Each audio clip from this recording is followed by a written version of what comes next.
magani wallahi yana da amfani sosai, yana da amfani ko kana da mata ko baka da mata, ko kana nisa ko baka nisa, ya kamata ka dinga amfani da magani na da amfani. Wannan haka yake, ka ci gaba da gyara itatuwanka domin itatuwanka shine jarinka ya iya faro.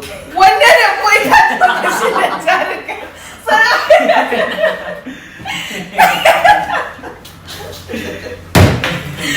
Albishirinku, yau na zo muku da wani sabon business online mai suna Amazon KDP Triple H Formula. Shi yadda wannan business online yake shine wani manhaja yadda za ka ringa rubuta littafi kana samun kuɗi da dola kana zaune a gida. Dan an ce za ka rubuta littafi bayan baka ɗauko biro da takarda ka rubuta ba, no.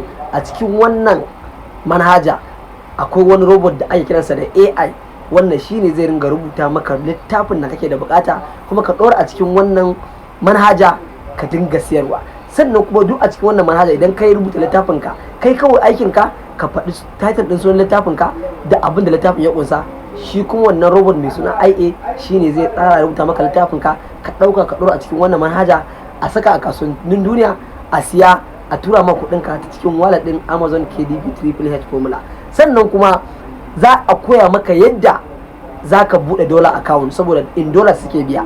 Idan ka ɗora littafin ka aka siya in dollar za a biya ka, to a ciki ana koyar da mutum yadda zai buɗe dollar account, yadda an sai da littafan da ka ɗora za a turo maka kuɗin ka in dollar sai ka turo su ta cikin wallet ɗinka na dollar account da ka buɗe.